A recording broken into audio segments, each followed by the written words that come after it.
Hello दोस्तों, एक बार फिर मैं हाजिर हूँ आप लोगों के सामने एक नया वीडियो लेकर। ये हमारा संघीय विधानमंडल फेडरल लेजिस्लेचर का सेकेंड वीडियो है, जिसमें कि जो है सारे के सारे जो क्वेश्चन हो गए संसद पर आधारित हैं। जो हमारी राज्यसभा होती है और लोकसभा होती है उससे रिलेटेड जितने भी क्वेश्चन है वो आपको कराए जाएंगे, है ना। ये इसका दूसरा वीडियो है। इसका पहले पार्ट जो है वो ऑलरेडी आ चुका है। अगर आप लोगों ने नहीं देखा है तो आप इसके लिंक में जाइए और वहाँ पर डिस्क्रिप्शन में आपको मिल जाएगा और वहाँ से आप जो है पिछला वीडियो देख सकते हैं। बताना चाहूँगा बहुत ही इंपॉर्टेंट क्वेश्चन है कि सारे के सारे ही पिछले 25 क्वेश्चन मैं करा चुका हूँ और अगले 25 क्वेश्चन आज मैं कराने वाला हूँ, है ना। बहुत ही ज़बरदस्त होने का पहला क्वेश्चन।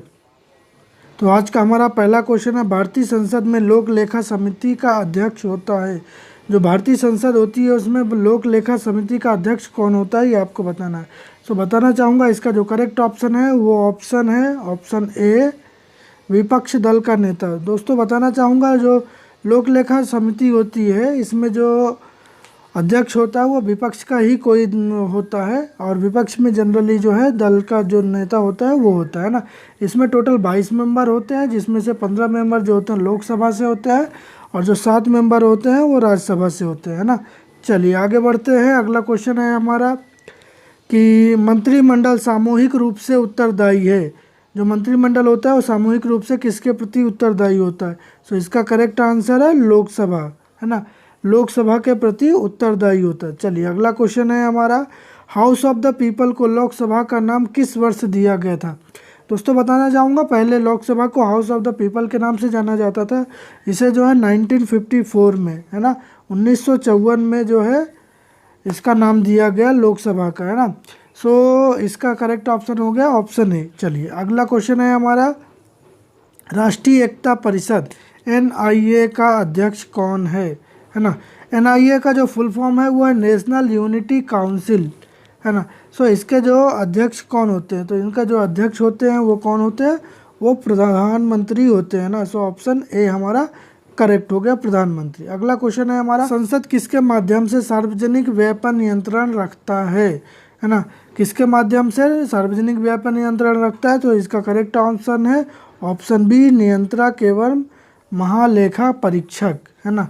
ऑप्शन बी इसका करेक्ट आंसर है। चलिए अगला क्वेश्चन है हमारा, निम्नलिखित में से कौन सी समिति संसद की स्थायी समिति नहीं है ना। 4 ऑप्शन है, इसमें से हमें बताना कि कौन सी समिति जो है वो स्थायी समिति नहीं होती। दोस्तों बताना चाहूँगा जो हमारा संविधान होता है इसमें समितियाँ बनाई जाती हैं। ये समितियाँ कुछ स्थायी समिति होती है जो परमानेंट होती है, कुछ अस्थायी होती है। तो इसमें से ये 4 समितियाँ दी हुई है, हमें बताना कि कौन सी जो है अस्थायी समिति है। तो इसका करेक्ट आंसर है लोक उपक्रम समिति, ऑप्शन सी, है ना। ये जो समिति होती है ये अस्थायी समिति होती है, मतलब स्थायी समिति होती है। चलिए अगला क्वेश्चन हमारा, निम्नलिखित में से कौन भारत में कानूनों को बनाता है, मतलब भारत में कानूनों को बनाने का काम कौन करता है। तो ये आप लोगों को पता है कि किसी भी कानून को भारत में बनाना है तो उसके लिए लोकसभा, राज्यसभा और राष्ट्रपति के आखिरी में सिग्नेचर जरूरी है, मतलब ये तीनों मिलके करते हैं। क्या हो गया हमारा करेक्ट ऑप्शन, ऑप्शन सी हो गया। हमारा अगला क्वेश्चन है, लोकसभा के सदस्यों के चुनाव में निम्नलिखित में से किस विधि का प्रयोग किया जाता है ना। इसका जो करेक्ट आंसर है वो आपको बताना है। सांप्रदायिक प्रतिनिधित्व ये तो हो नहीं सकता, व्यक्तिगत नहीं हो सकता, अनुपातिक ये भी नहीं है। करेक्ट ऑप्शन है इसका ऑप्शन डी, भूभागीय प्रतिनिधित्व, है ना। चलिए हमारा अगला क्वेश्चन है, केंद्र सरकार किसकी सिफारिशों के आधार पर भारत की समेकित निधि कंसोलिडेटेड फंड से राज्यों की सहायता अनुदान देती है ना। राज्यों को अनुदान देना होता है वो किसमें से दिया जाता है, योजना आयोग, संघीय वित्त मंत्री, वित्त आयोग या राष्ट्रीय विकास परिषद। इसका जो करेक्ट आंसर है वो है वित्त आयोग, ऑप्शन सी, है ना। चलिए आगे बढ़ते हैं, सिफारिश कौन करता है, वित्त आयोग करता है।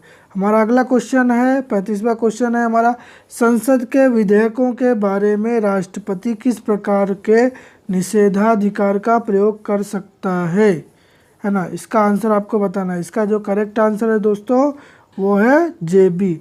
दोस्तों बताना चाहूँगा जो संसद के विधेयकों के बारे में राष्ट्रपति के पास एक अधिकार होता है जिसको पॉकेट विधेयक कहते हैं ना, उसका उपयोग कर सकते हैं यहाँ पे, है ना। इसका एक बार उपयोग किया था ज्ञानिक जेल सिंह जो थे, उन्होंने एक बार इसका प्रयोग किया था। चलिए आगे बढ़ते हैं, हमारा अगला क्वेश्चन देखते हैं। हमारा अगला क्वेश्चन है, भारत में सरकार की संसदीय प्रणाली इसलिए है क्योंकि संसदीय प्रणाली भारत में अपनाई गई है क्योंकि लोकसभा में मंत्रिपरिषद उत्तरदायी होते हैं। ऑप्शन डी इसका करेक्ट आंसर है ना। चलिए आगे बढ़ते हैं, हमारा अगला क्वेश्चन देखते हैं। हमारा अगला क्वेश्चन है, प्राक्कलन समिति में कौन सम्मिलित किए जाते हैं, है ना। सो इसका जो करेक्ट ऑप्शन है वो क्या है, ऑप्शन डी नहीं है, ऑप्शन ए है, लोकसभा के 30 सदस्य, है ना। दोस्तों बताना चाहूँगा कि लोकसभा के जो सदस्य होते हैं, जो कि इसमें जो प्राक्कलन समिति में होते हैं, वो 30 सदस्य लिए जाते हैं और ये सारे के सारे जो सदस्य होते हैं किसी मंत्री पद में नहीं होने चाहिए, ये ज़रूरी होता है ना। सो दोस्तों बताना चाहूँगा कि जो भी जानकारी देता हूँ आपको एक्स्ट्रा में, उसको बिल्कुल नोट करा करिए क्योंकि इससे जो है आप लोगों का नॉलेज बढ़ेगा और जो है क्वेश्चन दोबारा रिपीट होके आते हैं, तो ये सारे क्वेश्चन कहीं ना कहीं आए हुए होते हैं, तभी मैं आप लोगों को बताता हूँ, है ना। बाकी बताना चाहूँगा, अगर आप लोगों को चैनल मेरा अच्छा लगता है, आप लोग जो है लगता है कि मैं आपको सही वीडियो बनाता हूँ, सही क्वेश्चन प्रोवाइड कराता हूँ, तो आप बिल्कुल वीडियो को लाइक कीजिए, चैनल को सब्सक्राइब कीजिए और अपने दोस्तों के साथ शेयर कीजिए ताकि उनको भी पता चले इस चैनल के बारे में और सभी लोग पढ़ सके, है ना। किस अवधि के दौरान केंद्र सरकार के कर्मचारियों का वेतन कम किया जा सकता है ना। तो केंद्र के कर्मचारियों का वेतन कम करने का केवल एक ही रीज़न हो सकता है, वो है वित्तीय आपात। यदि वित्तीय आपात लगाई गई है तो इसको कम किया जा सकता है। वित्तीय आपातकाल की सुविधा के बारे में आप लोगों ने पढ़ा होगा, है ना, तो उसी में से एक होती है वित्तीय आपात। अभी तक ये अपनाई नहीं गई इन द सेंस अभी तक हिंदुस्तान में एक बार भी वित्तीय आपात नहीं लगा है ना।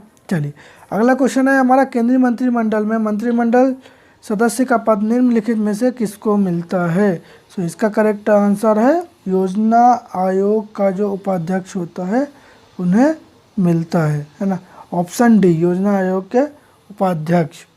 चलिए आगे बढ़ते हैं, हमारा अगला क्वेश्चन देखते हैं, मौलिक अधिकारों पर यथोचित प्रतिबंध कौन लगा सकता है ना। ज़रूरत पड़ने पे कौन प्रतिबंध लगा सकता है। सो इसका करेक्ट आंसर क्या है दोस्तों बताइए। इसका करेक्ट आंसर है संसद, ऑप्शन बी, है ना।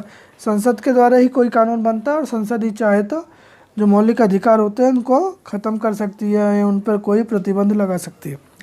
चलिए अगला क्वेश्चन है हमारा, संसद की लोक लेखा समिति का अध्यक्ष नियुक्त किया जाता है, कौन होता है। संसद की लोक लेखा जो समिति होता है उनके अध्यक्ष कौन होते हैं, है ना। सो इसका करेक्ट ऑप्शन है, लोकसभा के जो अध्यक्ष होते हैं वो होते हैं। लोक लेखा समिति के अध्यक्ष कौन होते हैं, लोकसभा का अध्यक्ष ही लोक लेखा समिति का अध्यक्ष होता है। अगला क्वेश्चन है, किस सदन में अध्यक्ष उस सदन का सदस्य नहीं होता। तो इसका आंसर तो आप लोगों को पता ही होगा दोस्तों, है ना। कौन से सदन होता है, राज्यसभा, है ना।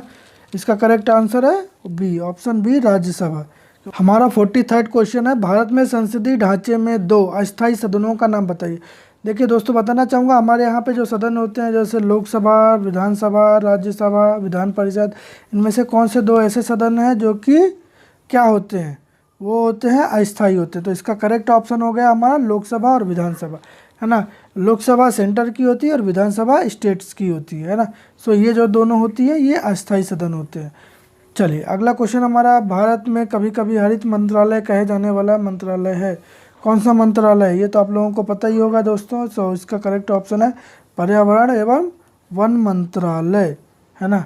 चलिए अगला क्वेश्चन है हमारा कि संघीय सरकार किस स्वरूप की होती है। संघीय सरकार किस स्वरूप की होती है ये आप लोगों को बताना है। करेक्ट आंसर आप लोगों को बताना है, क्या है इसका करेक्ट आंसर, केंद्र और राज्यों के बीच में करार होता है। तो संघीय सरकार में एक्चुअली होता क्या है, एक करार होता है केंद्र सरकार और राज्य सरकार के बीच में, उसी को संघीय सरकार कहते हैं। संसदीय और राष्ट्रपति प्रणाली के बीच मुख्यतः क्या अंतर होता है। सो बताना है आप लोगों को क्या अंतर होता है। इसका करेक्ट आंसर है दोस्तों विधायी कार्यकारी संबंध, ऑप्शन डी, है ना।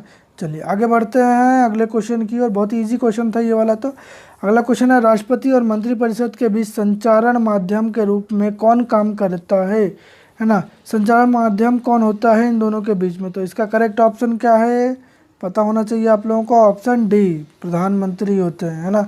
चलिए अगला क्वेश्चन है हमारा, भारत का राष्ट्रपति किसका एक अभिन्न अंग है, बताइए दोस्तों। सो भारत का राष्ट्रपति किसका अभिन्न अंग है, संसद का, ऑप्शन ए करेक्ट है ना। चलिए अगला क्वेश्चन है हमारा कि अखिल भारतीय सेवाओं के सृजन की शक्ति किसे प्राप्त है। अखिल भारतीय सेवाओं के सृजन की शक्ति किसे प्राप्त है, ये आप लोगों को बताना है।